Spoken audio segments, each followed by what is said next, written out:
여러분, 서신서를 읽을 때 주체는 너무너무 중요합니다.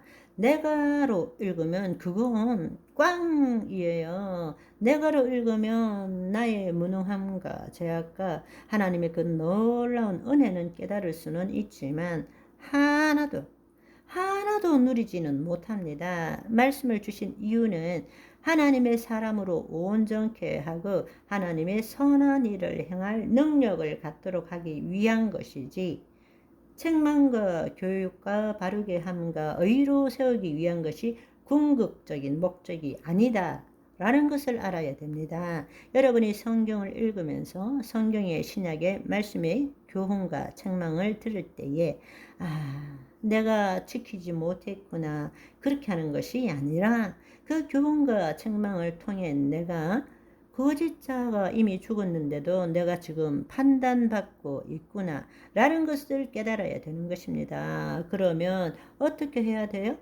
그것을 깨닫는 순간에 자기를 부인하고 자기 십자가를 지고 그리스도 안에 들어가야 되는 것입니다.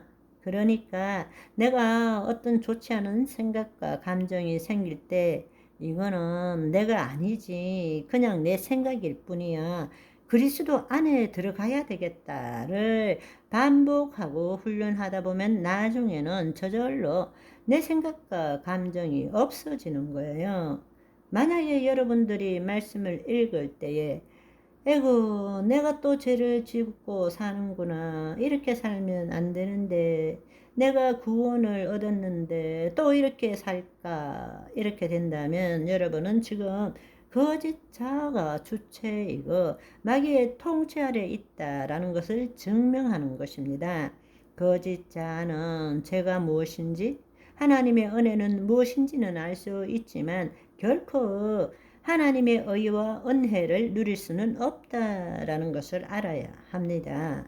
따라서 우리가 신약의 말씀을 읽을 때 두 가지를 알아야 합니다. 첫째, 우리가 정말 거듭난 존재라면 내가의 관점이 아니라 그리스도의 관점으로 그리스도 안에서 성경을 볼 줄 알아야 한다는 것입니다. 아멘. 다시 말씀드리지만 내 영은 새롭게 되었지만 현실적으로 내 몸이라는 것은 생각과 감정, 신체를 말하는 거예요. 내 몸이 그렇게 살지 못하기 때문에 그 몸이 새롭게 되어지도록 하기 위해서 준 것이 말씀이다 라는 것을 알아야 된다는 것입니다.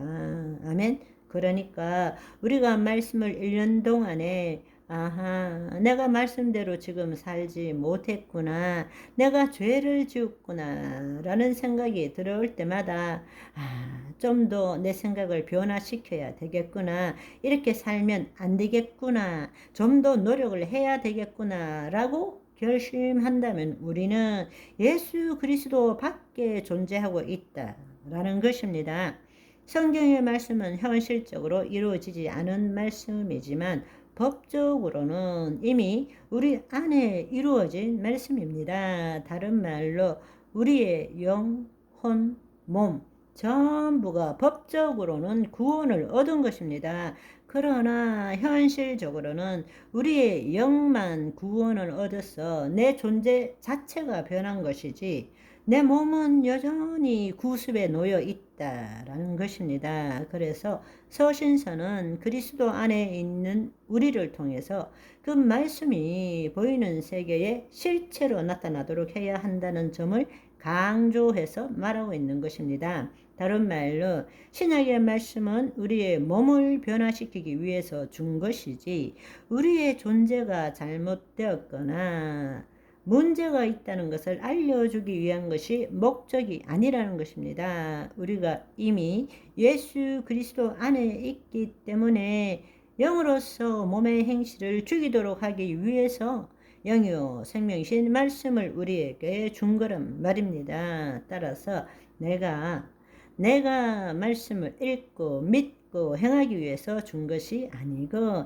그리스도 안에서 내 몸이 그 생명의 말씀대로 되도록 하기 위해서 준 것이 새 언약의 말씀이란 것입니다. 다시 한번 말씀드리지만 새 언약의 말씀은 우리가 그리스도 안에서 봐야 되고, 그 말씀을 주신 이유는 내 몸이, 나라는 존재는 새롭게 되었지만 내 몸이 새롭게 되지 못했기 때문에 내 몸을 새롭게 하기 위해서 준 것이 말씀이란 말입니다. 그렇다면 우리 몸이 그 말씀을 가지고 우리 몸을 새롭게 하기 위해서 할 수 있는 일은 뭔가 하면, 내가가 아니라 그리스도 안에서 내 몸이 지은 죄를 그리스도 안에서 그리스도의 이름으로 회개하고 용서를 구해야 된다는 것입니다. 그럴 때 내 몸이 새로워지는 거죠.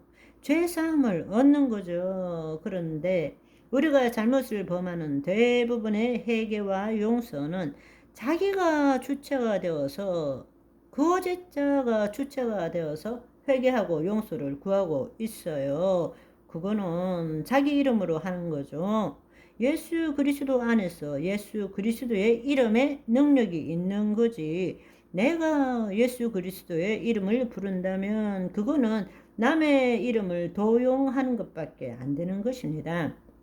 그리스도 안에서 말씀을 읽어보니까 지금 내 몸이 그렇게 살지 못하고 있어요. 그렇기 때문에 그리스도 안에서 그리스도의 이름으로 그렇게 못 사는 내 몸이 그렇게 못 사는 것에 대해서 회개하고 용서를 구해야 한다 라는 이야기입니다. 아멘. 그래서 요한일서 1장 8절 9절의 말씀을 보면, 만약 우리가 죄가 없다고 말하면 스스로 속이고 또 진리가 우리 속에 있지 아니할 것이요, 만일 우리가 죄를 자백하면 그는 미쁘시고 의로우사 우리 죄를 사하시며 우리를 모든 불의에서 깨끗게 하실 것이요. 그리스도 안에서 이루어진다는 것입니다. 아멘. 우리가 죄가 없다고 말한다, 그건 스스로 속인다 라는 말은, 비록 우리가 그리스도 안에 있지만 죄는 여전히 있다라는 이야기예요. 내 몸이 죄를 짓는다는 이야기예요. 그러나 죄를 지었다 할지라도 그리스도 안에서 그리스도의 이름으로 자백하고 회개하면 그분은 미쁘시고 신실하고 의로우셔서 그분께서 우리 죄를 사하시고 깨끗게 하신다는 말씀입니다. 아멘. 오늘은 여기까지. 바이바이.